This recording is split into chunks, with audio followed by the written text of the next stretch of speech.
안녕하세요. 오늘 우리가 소스 자료들을 바탕으로 깊이 있게 파헤쳐볼 해설의 주제는 바로 연구의 진정한 마무리에 대한 이야기입니다. 많은 연구자분들이 땀 흘려 자료 수집을 다 끝내고 나면 이제 가장 힘든 산은 넘었다 하고 안도하시곤 하죠. 하지만 윤리적 연구에 있어서 정말 중요한 마지막 관문이 하나 남아 있습니다. 바로 종료 보고와 미준수 보고인데요. 이걸 단순한 서류 작업이나 귀찮은 행정 절차라고 생각하기 쉽지만 사실 이 과정은 연구자와 참여자 모두를 보호하는 아주 안전하고 책임감 있는 마지막 단계랍니다. 단순한 페이용어 워커가 아니라 연구자의 진정한 최종 책임이라고 할 수 있죠. 자, 그럼 오늘 우리가 함께 살펴볼 여정을 간단히 짚고 넘어가 볼까요? 연구가 끝난 걸까 하는 흔한 오해부터 시작해서 책임 있는 마무리인 종료 보고, 그리고 이 보고를 놓쳤을 때 생기는 일들을 봅니다. 이어서 미준수 보고가 무엇인지, 어떻게 대응해야 하는지 차근차근 알아본 뒤에 전체 내용을 싹 정리해 드릴게요. 그럼 첫 번째 파트, 과연 다 끝난 걸까요? 여기서 연구자분들이 무의식적으로 갖게 되는 착각에 대해 이야기해 보겠습니다. 현장에 계신 분들이 제일 자주 하시는 질문이에요. 자료 수집 끝났다. 이제 논문만 쓰면 되니까 IRB랑도 안녕이겠지? 과연 그럴까요? 정답은 단호하게 아닙니다예요. 자료 수집이 끝났다고 해서 행정적으로나 윤리적으로 IRB와의 관계가 자동으로 뚝 끊어지는 게 절대 아니거든요. IRB 승인이 연구의 시작을 알리는 출발선이었다면 우리에겐 이 긴 여정이 무사히 그리고 책임있게 끝났다는 걸 알리는 공식적인 도착선이 반드시 필요합니다. 그렇다면 두 번째 파트로 넘어가 볼까요? 이 책임 있는 마무리, 즉 종료 보고의 진짜 의미가 무엇인지 좀 더 자세히 들여다보겠습니다.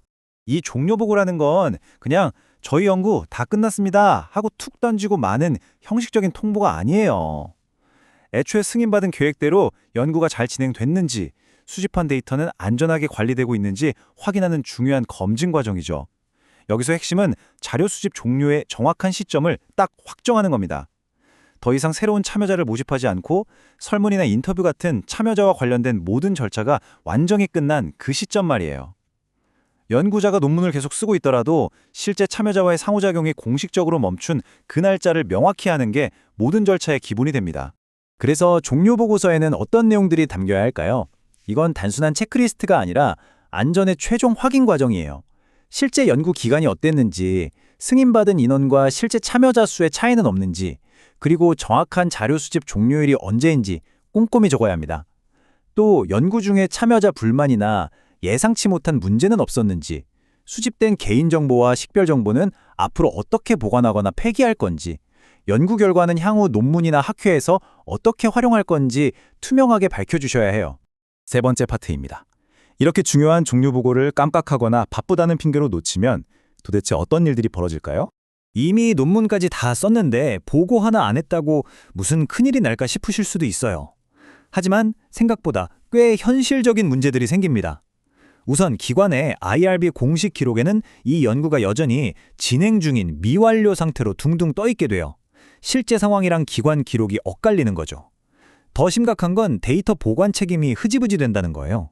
예를 들어 보상금 지급하려고 잠깐 받았던 식별 가능한 연락처가 연구 끝난 후에도 연구원의 개인 폴더에 위험하게 남아있을 수 있거든요.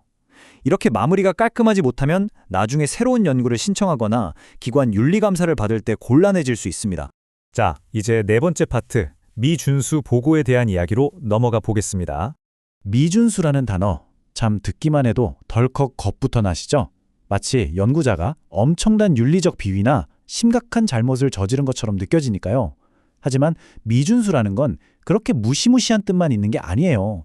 그냥 승인된 계획이나 IRB 요구사항, 정해진 윤리적 절차대로 수행되지 않은 모든 경우를 폭넓게 아우르는 단어랍니다.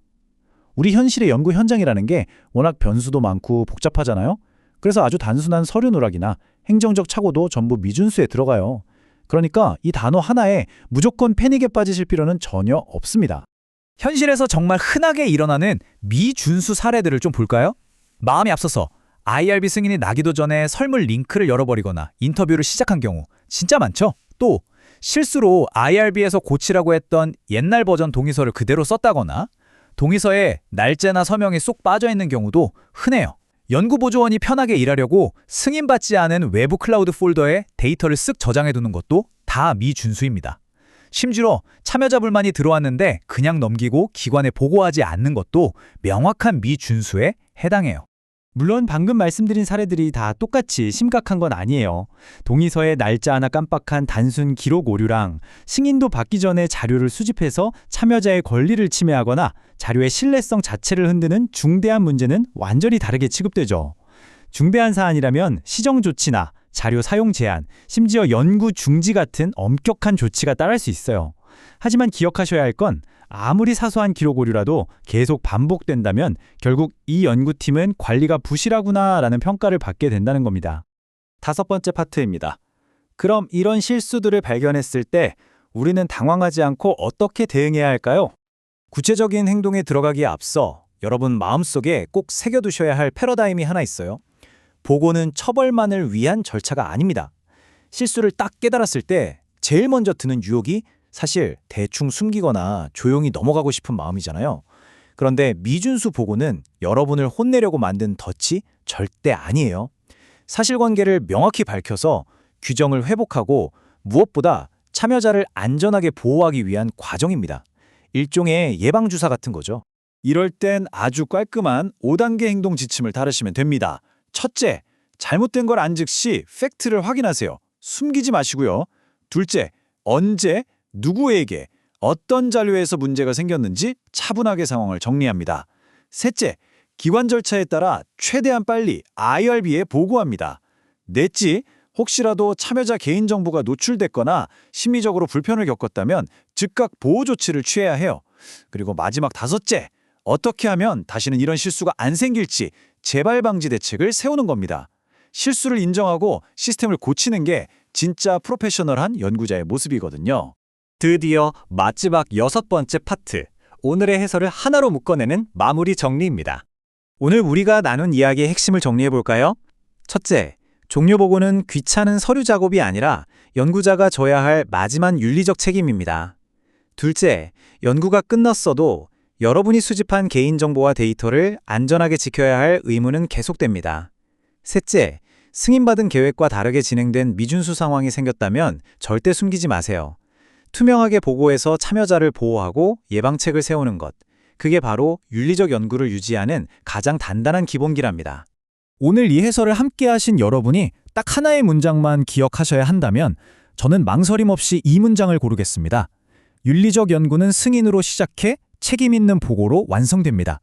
IRB의 깐깐한 승인이라는 출발선을 멋지게 넘어오셨잖아요. 그렇다면 이제 투명하고 책임 있는 보고라는 결승선까지 당당하게 완주하시길 바랍니다. 영상이 끝나고 나면 스스로 한번 질문해보세요. 내 연구 폴더 어딘가에 마침표를 찍지 못한 데이터나 무심코 넘겨버린 작은 실수들이 잠들어 있지는 않은지 말이죠. 여러분의 그 책임감 있는 확인이 여러분의 소중한 연구를 비로소 완벽하게 완성시킬 것입니다.